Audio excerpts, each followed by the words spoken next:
wat ek waardeer van Afrikaners, wit Afrikaans sprekendes, is daai, hulle het 'n pioniersgees, hulle het 'n, kom ons begin 'n ding, kom ons, en ek dink hulle het soveel trots in daai pioniersgees, dat hulle soveel kan bied vir die land, en ek dink daar is, om dit by te sê, daar is meer as genoeg wat dit wil doen. Maar ek dink op die oomblik word Afrikaners so gesaaitrek met hulle klaarheid, dat hulle pioniersgees omskep in 'n klaargees, en dit bots met, ek dink met baie Afrikaners bots met mekaar daaroor, want daar's die wat wil sê, hoorie, ons kan dit doen, ons kan help, ons kan dit net nie alleen doen nie, ons moet dit nie alleen doen nie, want ons wil dit nie vir onsself doen nie, en dan is daar die wat sê, nee wat, sorry, dan vat ek al my skills eerder land uit, dan vat ek al my onderwysjare, vat ek land uit, ek vat my ingenieursjare, vat ek land uit, maar in die land, as ek dit nie vir my kan doen nie, gaan ek dit nie vir almal doen nie, en dit is vir my die hartseer ding op die oomblik van Afrikaners, daai ability om 'n nuwe territory deur te breek, ontbreek op die oomblik, want hulle kan dit nie vir hulle doen nie. Ons praat vandag oor slagofferskap. Wie is slagoffers? Wie is nie slagoffers nie? En hoe praat ons daaroor? Ek is Helene Meisenheimer by Kerkbode vir Kerkbode Kollig. Baie welkom, en by my, om saam met my hieroor te gesels, is Skalk van Heerden van die organisasie Betereinders, hy is ook 'n dominee, en hulle doen interessante goed. Baie welkom, Skalk. Baie dankie. Interessante goed wil ek naby sê, om mense bymekaar te bring in ons land uit verskillende kulture. En dan het ons ook Iwer Swarts, hy is ook 'n dominee en 'n bekroonde skrywer. En Iwer is nie iemand wat bang is vir moeilike gesprekke of vrae nie. Baie welkom, Iwer. Hallo, is lekker om weer saam te sit en te gesels, veral met 'n man so Skalk, jong. Ja. Ek sien baie uit na ons gesprek vanmiddag. Nou goed, om te begin, wat is slagofferskap? Ek het een verduideliking wat ek nou onlangs gehoor het, wat my nogal bybly of by my vassteek, is dat mense begin so slagoffer voel. Jy weet, die feit dat dit nou in die nuus is, dit is nie nuut nie. Dit is iets wat nou amper deel is van menswees. Maar wanneer voel mense so slagoffers? En dit is veral, sê die kenners, jy weet, wanneer mense begin voel, ek is uitgesluit, ek het nie beheer oor my eie lotsbestemming nie, en ek word nie gehoor wanneer ek daaroor praat nie. Ja, ek dink die hele gevoel, dis een groep wat voel soos slagoffers in ons land of in die wêreld nie. Almal wat voel, ek word nie gehoor nie, my behoeftes word onderdruk, my stem word nie gehoor nie, my stem tel nie, dan is dit gewoonlik dat mense hulle hand opsteek en sê, hoorie, kan iemand net opstaan vir ons, of vir my, kan iemand net namens my praat, want ek voel nie, ek word gehoor nie. En dit is 'n gevaarlike ding om in daai slaggat te trap, want almal het 'n gevoel, of dis 'n universele ding, ek wil behoort. Dit is waar van dis 'n menslike. Ja, dis 'n menslike behoefte. Selfs Putin wil behoort, selfs Donald Trump, almal wil behoort. So dis deel van ons human nature om te voel, as ek nie gehoor word nie, waar my stem nie getel word nie, dan kan ek maklik 'n slagoffer word. Dis reg, Skalk? Ja? Ek dink die behoorte een is dalk baie diep, dalk is julle een vlak slimmer as ek. Maar dit klink so mooi om te sê almal wil behoort. In my ervaring het slagofferskap ietsie bietjie meer leliks aan dit, van vergelyking, en te wil wen en spesiaal wees, soos jy sê, nou, welkom vir ons, dan sê jy, Iwer is 'n bekroonde skrywer, dan sê ek, met my slagofferskap, hoekom is ek nie 'n bekroonde skrywer nie? Maar as jy En dit is so vinnig, maar eintlik gaan dit daaroor dat my boek het letterlik nie 'n prys gewen nie. So jy's feitelik korrek, maar as ek in daai vergelykende mentality is, dan is dit so maklik om myself te begin jammer kry en toe ek klein was het ons gepraat van klaarkouse. En hoe meer ek kla, hoe meer raak ek gewoond en ingeoefen om ek weet nou nie of mense by die kerk mag sê Jannie jammergat te wees nie. Maar jy voel heeltyd nou jammer vir jouself en is altyd iemand anders se skuld en dis verskriklik ontmagtigend as ek dit so kan sê. So ek vir myself en vir my tribe en dan veral vir my kleinkindertjies, het ek so vrees dat hierdie manier van jouself jammer kry, erg raak. En daar is natuurlik, ek net sê iets soos regte slagofferskap. Ja, Absoluut. Kragting of vir dit of vir dat. Was legit slagofferskap. En dan moet mens langs 'n slagoffer kan staan, dinge beter maak en so. So ek dink as ons nou hier chat oor slagofferskap, dan impliseer ons praat van soos wat hulle sê in Engels victim Olympics, waar mense hulle belangrike onderskeid. Dis 'n belangrike onderskeid. Dankie. Ja. so, Iwer ek ek sien jou hand. Ekskuus. Iwer ek het jou hand. Ja, ek wil net 'n vraagie juist na Skalk toe gooi in daai verband wat kan ons dan nou die twee koppe slagofferskap en selfbejammering loop hand in hand, want daar is tog, soos wat jy sê, legit slagoffers. Iemand het hulle te nagekom. Sê nou maar 'n slagoffer van 'n misdaad. My huis is ingebreek, iemand het my te nagekom. Nou het ek nie meer van die goed wat ek afhanklik was in my huis nie. Mag ek dan nou myself jammer kry want ek het nie daai goed nie? Waar is die vlakke waar die twee mekaar ontmoet of mis, selfbejammering en slagofferskap? Want baie mense sal sê, ek kry nie myself jammer nie, maar ek is 'n slagoffer. Baie mense sal die onderskeid tref, nee, dit is nie Janne jammer gehad nie, ek is legit 'n slagoffer. Daar is so 'n goeie vraag, Helene, kan ek antwoord? Ja. Ek dink dis waar die reality check inkom. As iemand fisies in my huis my beroof het, of kom ons spring nou sommer by die diep kant in. Daar is werklike slagoffers, sê maar van moord wat op plase gebeur. Dan is jy 'n regte, egte slagoffer van moord in Suid-Afrika. En as jy in 'n township bly en iemand het jou daar doodgemaak, dan is jy 'n regte slagoffer van geweld. Die probleem kom in as ons die ding aanblaas en 'n onfeitelike storie vertel, wat sê, ek is nie self aangeval op my plaas nie, ek slaap met 'n deur, maar ek vertel dit asof ek in groter gevaar as Iwer is, en ek wil vir jou iets wys. 4 jaar terug het ek nou al die ding gemaak, 'n white victim. My enigste punt is net, ek sê, ek trek nou my white victim hoodie uit, en ek los hom een kant, en want dit is as ek oordrewe my groep begin sien as actual slagoffers, selfs al gebeur daar nie iets met my nie, of ons het so 'n ander slogan wat Iwer ken, wat ons sê, ons suffer saam. En ek dink dit is realistiese slagoffer wees, is ons almal kry swaar onder hierdie politiek of ietsie. En ek wil dit diep terugvat, selfs na Bloedrivier toe. Ek dink daai prentjie, Iwer, van, jy ken nou wit mense, maar daai prentjie van, hier's ons paar wittetjies saam met die Here en duisende goddelose swart mense wat ons aanval. Daai Piet Retief prentjie is nog baie diep in ons. En nou, as jy 'n swart vriend kry, dan is hy cute. Maar as daar 20 is, dan raak ek bietjie onseker, en as daar 100 is ek doodbang. Dis hulle by die kerk. Meer gevaarliker, en ek dink daai slagofferskap, soos Piet Retief was 'n werklike soort slagoffer. Maar dit wat ons onthou daarvan, dink ek is die ding wat nie gesond is nie, want vir alles jy 'n gelowige is, sê die Bybel, hoeveel keer moenie in vrees lewe nie, moenie bang wees nie. En dan as dit gebeur het, maar mens trek nie daai identiteit aan nie. Ja.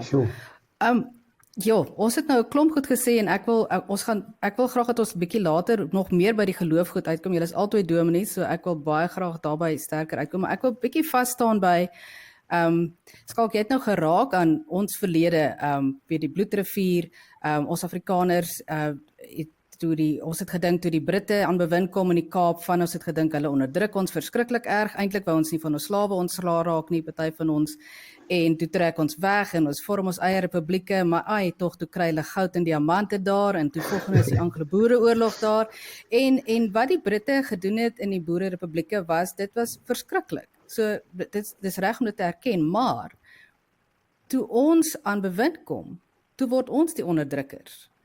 Toe is dit vir ons nie verkeerd om ander te onderdruk nie.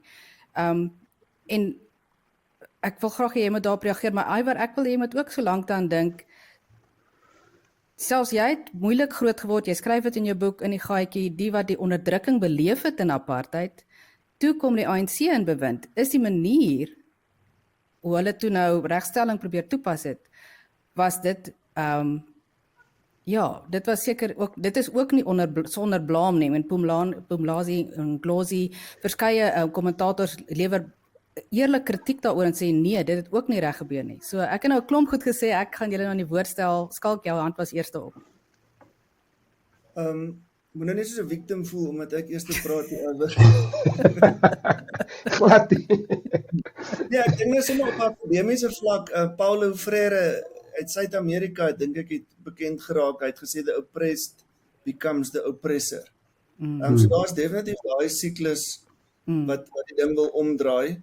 En die boere is natuurlik dit wat met ons gebeur het ons oorreageer en dit is wat nou met sekere politici gebeur. Ek wil net 'n duidelike onderskeid tref in my ervaring van die lewe en ek dink dis waar ons mekaar baie keer mis. Ek dink nie gewone swart mense in Suid-Afrika, ek praat nou in die breë term van swart mense, hulle het nou almal die oppressor geword nie. Daar's 'n klein politici en hulle deel uit wat hulle gekry het in 'n manier, ek dink ook nie eintlik baie hard nie, ek dink, dis hoekom ek sê ek is 'n victim nie, ek is een van die wat in die room van die land lewe, ek is daai wit laagie van die Irish koffie. Jy die troue broodjie. Wat sprinklings bo my, so ek is die room, en ek glad nie 'n victim nie, maar ek wil net sê, daai oppressed became the oppressor, as ons so praat, dan moet ek dadelik weet, 99% van swart mense probeer my nie oppress en te nakom nie. Hulle is eintlik net geaf met oop arms.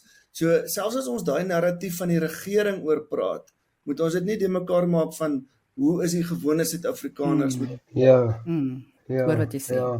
Ja, ek onderskei. Skiet, ja, Iwer, is reg. Nee, ek wil met Skalk saamstem want die gevaar vir ons land is juis as mense begin dink, ja maar apartheid is nou al so lank verby, hoe lank gaan hulle ons nou nog onderdruk? Dadelik maak jy die assumption, jy's besig om geonderdruk te word, wat nie naastenby. Ek bly hier in die ooste van Pretoria, as ek by Wolwesspruit inry, dit is groot bakkies van, man, 2 miljoen rand so oppressed bakkies wat daar staan. Ek weet nie of het oppressed of depressed is nie, maar so daai narratief, en ek dink ons gaan op by dit kom, dit is 'n storie wat iewes verkoop is en mense, want as jy vir iemand 'n storie met vrees verkoop, hulle wil doen aan jou, maar nou sê hulle ook nie, hulle wil doen aan jou wat ons aan hulle gedoen het. Hulle sê nie dit nie. dit kom nooit in die gesprek as, jy hoor nooit dat mense sê, so hulle doen nou aan ons wat ons aan hulle gedoen het. Want daarby maak jy 'n bekentenis dat jy onderdruk het.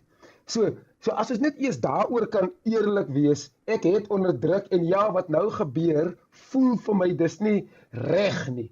Maar jy kan nie eens skuld beken nie, want jy mense gooi die hele tyd die ding, maar ek was die deel van dit. Ek was die daar's 'n handjie vol van mense wat die besluite gemaak het.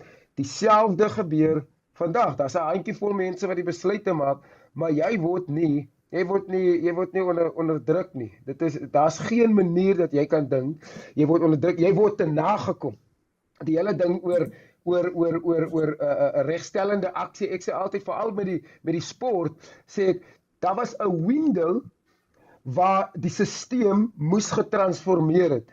En daai window was nie gebruik van gemaak op die manier, hoor jy, julle moet transformeer, ons kort op grondvlak, ons kort meer swart spelers, dit het nie so vinnig gebeur soos wat die window gegee is nie, en toe kom die government in en sê, maar omdat dit nou nie vinniger kan gebeur nie, nou moet ons dit accelerate, en nou gaan ons dit nogal hard push. So daar was vir ons 'n venster waar ons almal saam kon gewerk het aan Mandela se reënboogdroom. Daar was vir ons 'n goeie paar jaar van 'n venster, en toe het ons nie ten volle na my opinie, ten volle daarvan gebruik. Toe kom Mbeki en sy manne en sê, hoorie, maar nou gaan ons gaan dit nou beleid maak, dat binne in sekere spheres of influence moet daar nou. Jy het nie 'n keuse nie. Want jy het nie gebruik gemaak van die geleentheid toe dit daar was nie. Sal het gebeur met grond. Sal met quotas in rugby. Ons het gedog, julle kan net vleuel speel, maar nou sien ons Nou sien ons kan alle kante doen. Manchester na Chaseland, dis die storie van Ja, ek het 'n paar goed wat by opkom. Een is dat daar is regte victimhood. Daar is opregte slagofferskap en dit geld wit, bruin, swart almal. Reg? Mense wat vermoor word op 'n plaas is sleg. Ons ontken nie dit nie. Kom ons wees net duidelik daaroor. Wat mens pla, en daarby wil ek uitkom, is dat dit is nie net wit mense wat op plase vermoor word nie. Dit gebeur met swart boere ook. Maar daarvan hoor jy nie. En dit is wat daardie narratief word nie vertel in Amerika nie. Dit is net die een groep. Daar word ervaar dat die Bella-wetgewing van my kind wil universiteit toe gaan, sy punte is baie goed, maar hulle het klaar die kwota bereik, daar's genoeg wat is so, ek voel gediskrimineer. En daar mag meriete in wees om so te voel, maar die kind het hard gewerk. Maar dit is nie net, daar's hordes kinders, ons het 80% kinders in ons land wat nie met begrip kan lees nie. Die meerderheid van hulle is nie wit nie. En hulle toekoms lyk duister. Wat word van hulle? So die vraag waarop ek eintlik wil uitkom, bietjie met 'n lang aanloop. Dit voel vir my so hartseer dat wat my tref, en as dit is mense wat soos ek lyk en soos ek klink, dan is dit vir my baie erg en baie ernstig. Maar ek gee nie dieselfde gewig aan mense wat bietjie anders as ek lyk en klink nie. Iwer, hoekom sukkel ons daarmee? Ja, ek wil juist my hand opsteek om daarop te kommentaar, want ons assumption is, as ek hard werk, verdien ek 'n bepaalde voorreg. Ek het dit ge-earn, my punte is goed. Maar as jy kyk na die konteks van ons land, as elkeen, as harde werk die enigste manier is om vir mense toegang te gee. So dan daai foto wat hulle altyd so wys van die swart Afrika vrou met die swaar hoop hout op haar kop, en dan sê die storie, as sukses bloot net die resultaat is van harde werk, dan moet elke vrou soos daai moet 'n miljonair is. So jy kan nie net dink, omdat ek hard gewerk het, dis ook 'n level van, amper sê ek moerse privilege, maar dis ook 'n level van heavy bevoorregting as jy dink, net omdat my punte reg is, skuld die staat vir my, wat net so bietjie mense is, skuld die staat elke wit jong persoon wat se punte goed is, skuld die staat eerste voorkeur tot mediese studies.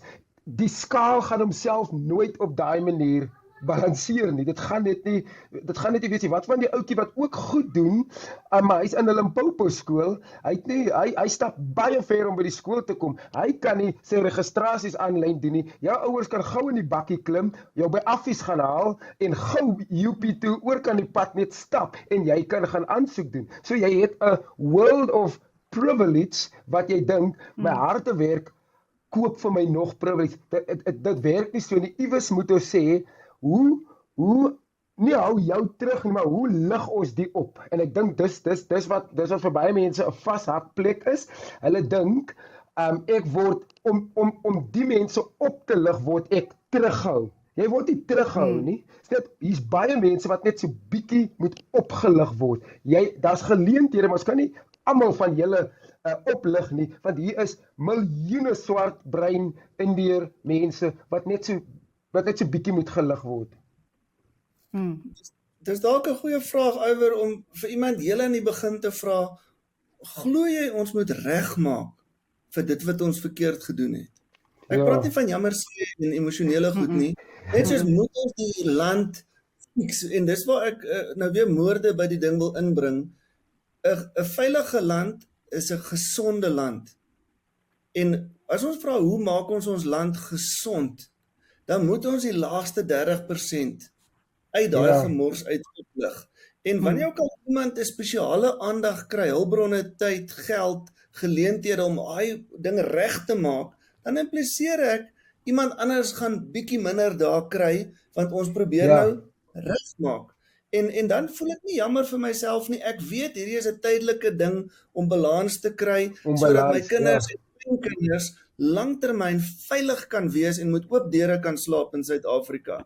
So al is jy selfsugtig, moet jy klik, daar 'n generasie moet wees wat braaf is, nie 'n klaakous is nie, en sê ons sal daai shots vat, linkerwang, regterwang, ons moet hierdie land gesond kry, anders gaan dit nie veilig wees vir ons kinders nie.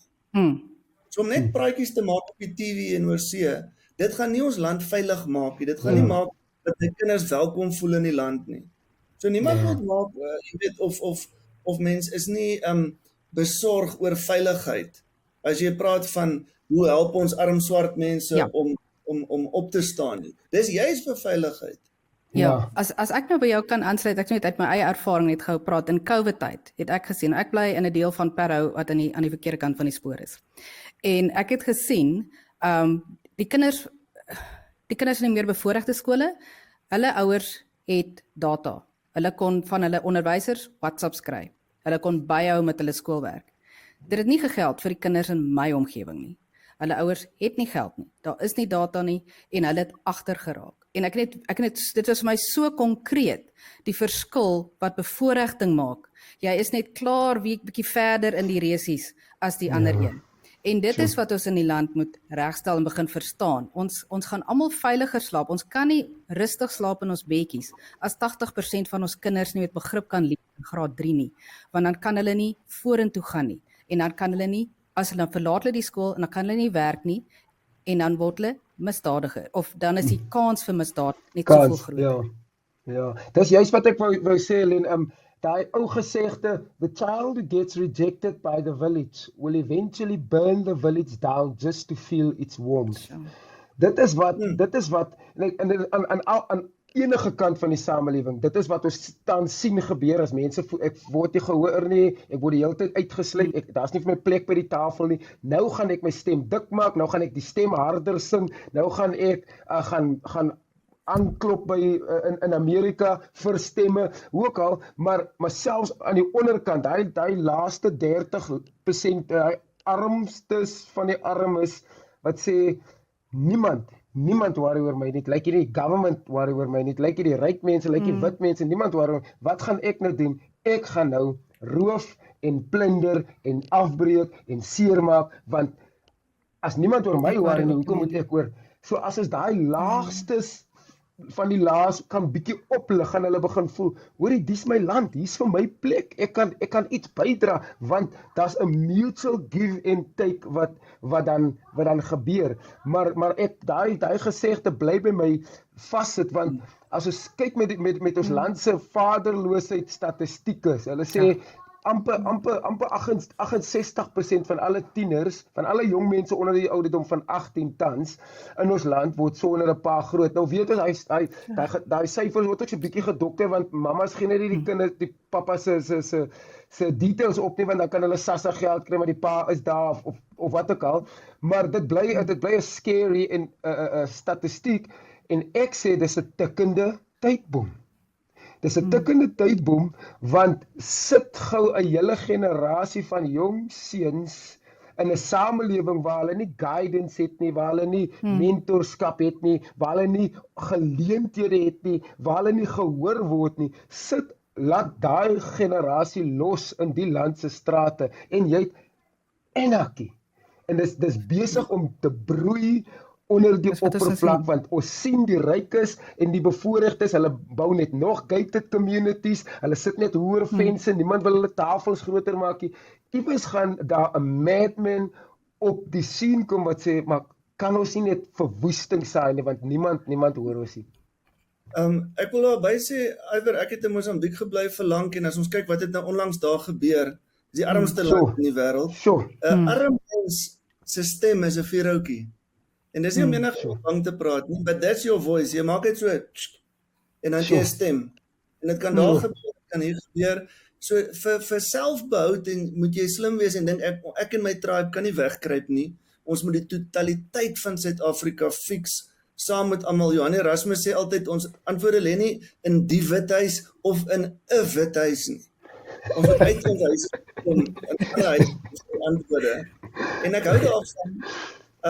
So as ek nie in 'n shack bly nie, en ek soos Ek dink hier's 'n perfekte toets vir die luisteraars of jy 'n victim mentality het of nie. As jy in jou Fortuner ry op die pad en 'n taxi doen iets stupid, as jy primêr kwaad is vir die taxi en nie begrip het vir die mense binne die taxi nie. Daai is wat nou jou kom was en alles. Jy dink nie eers aan hulle en sien hoe bevoorreg is jy dat jy het 'n kar met ABS remme wat kan stop vir die taxi drywer nie. Dan het jy 'n victim mentality want jy's die een in die Fortuner. Jy's nie die een binne in daai taxi wat so sy dinges ry nie. So jy verloor perspektief want jy is so egosentries net oor jouself. En dis hoekom dit is vir my 'n groot grap as wit mense maak of hulle aan die agterste speen trek in die land. Ons is nie. Daar's hier en daar en dan wil ek sommer net gou ingooi. Baie keer as ek ietsie doen saam met swart mense, saam met Samaritane, dan sê die lidmate vir my, hoekom doen jy nie eers ietsie vir ons mense nie? Ons mense. Nou, dan jy net teologies stil staan en reguit sê, wie is ons mense? As Christen. Ja. Jou bloed nou oranje of rooi? Ek wil graag dat ons verder nou, ek is baie bly ons kom by geloof uit, ek wil daarmee verder, maar ek moet iets sê dat jy die taxis inbring, dat ek ry met 'n Datsun Go en ek glo nie dis 'n teken van bevoordiging nie, maar hulle maak my kwaad, hulle volg nie die padreëls nie, dit is nie 'n rede dat jy arm of wat ook al waar groot geword van Khayelitsha of Kayamandi kom nie, padreëls is daar vir almal. So Ek dink jy moet 'n maakplek vir taksies sticker kry. Ek het 'n paar. Ek sal vir jou bring as ek weer af Kaap toe kom. Ek werk hard om te bid vir hulle, hoor. Nee. Jy is nou defensive, Eileen, maar onthou net wat ek sê is daar's 15 onskuldige mense in daai taxi wie die stres beleef van daai bestuurder se slegte bestuur. Ek sê nie hy bestuur goed nie. Ek sê net die victim is die een wat saam met daai jy kan dit in hulle gesigte sien. Hulle ry maar net saam. Ja, jy kan dit aan die gesigte sien, stom verskrik. Maar Helene, ek wil nou iets gesê het net oor die gelowige ding, daai term wat J.D. Vance onlangs gebruik het, wat hy heeltemal uit verband het geruk het, daai Ordo Amoris het ons gepraat van, jy moet eers, hy sê dis 'n Bybelse ding, jy moet eers na jou eie mense kyk, en dan moet jy, en as jou mense gesond is, dan moet jy mos nou buite, en ek dink, baie mense koppel daai term aan hulle geloof, en baie Afrikaners koppel daai term, soms bewustelik, soms onbewustelik aan hulle geloof, want dit is nie 'n Bybelse siening van die samelewing nie. Jesus praat van die Samaritaanse verhaal is juis die ou wat aan die buitekant was, wat tot die uiterste gegaan het om te help. So jy moet eers na jou neighbor help. Dit begin nie hier nie. Jy moet juis eers jou neighbor help. Dit is wat self-sacrifice beteken. Dit is wat agape liefde beteken. En ek dink ek mag Samson Skalk met daar 'n bietjie bylas hier. En jy, want jy's ook wit en jy's net Skalk wat wit is hier. Maar Afrikaners het nogal daai siening. Jy help eers jou eie mense. En hulle geloof bots met daai siening en is asof hulle kan net nie deur daai muur breek nie. Hulle bly net selfbehoud, ons mense. Die ander, ek bedoel, daar is bruin en swart mense ook wat daai siening het.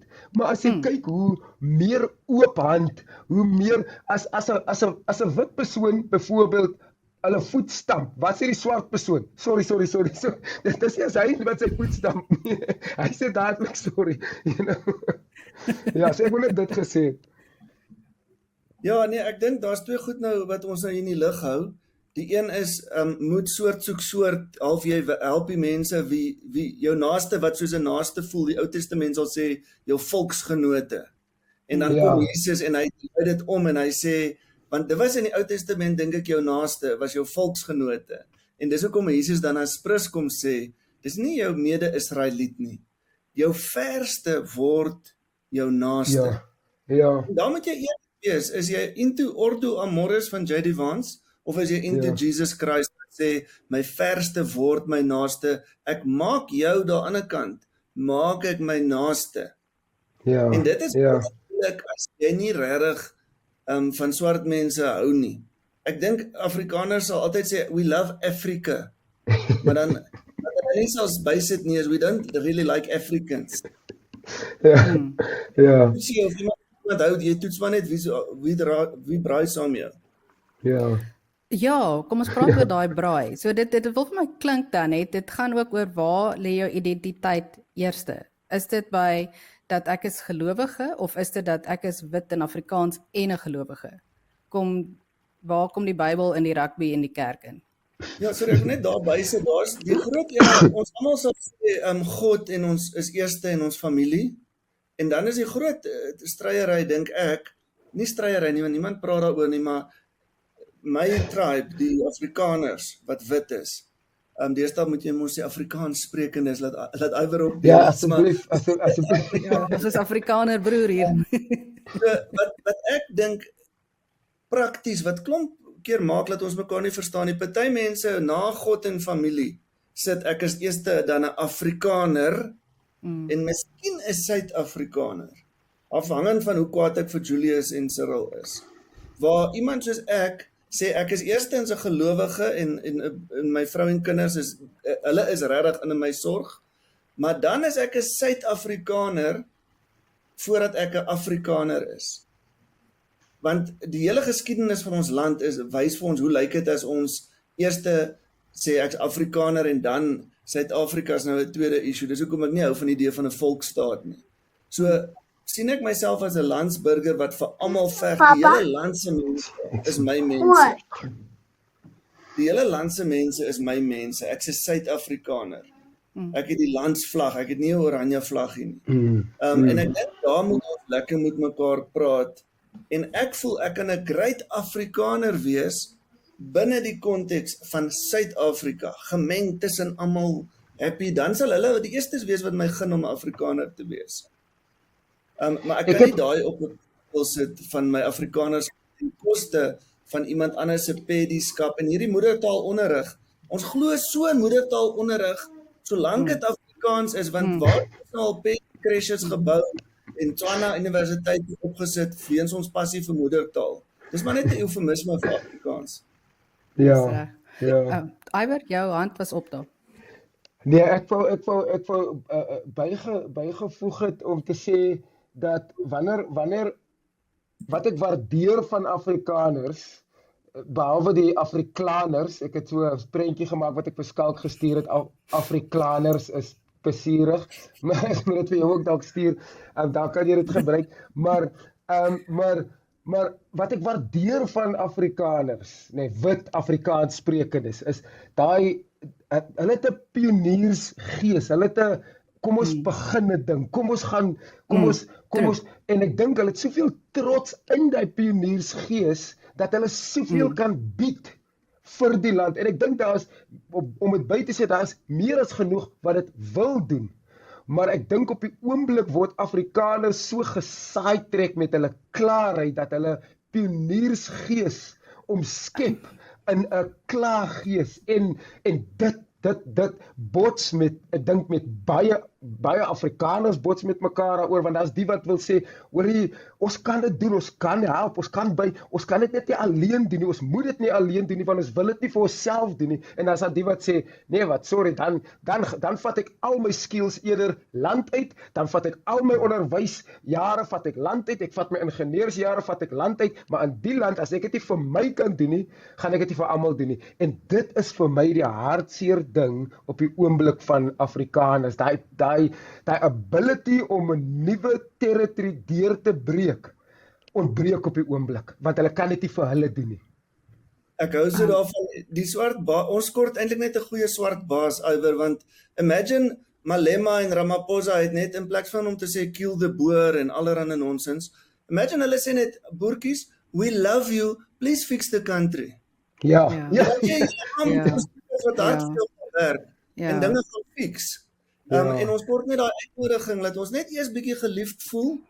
Okay, pet op die ruggie, drukkie, almal is lief vir jou, vat hom nou, oom, en dan vat ons hom, jy weet. Hulle moet eintlik vir ons wys wat ons moet doen, dan kan ons 'n groot benefit vir die land wees, maar op die oomblik voel ons nou nie deel nie en ons voel nie tuis in ons eie land nie. En dis ook, ek wil nie te veel met wit mense raas nie, want dis as jy geliefd voel, as jy tuis voel, wat jy 'n mooi bydrae gaan lewer. So dit help nie om uit te ding is nie.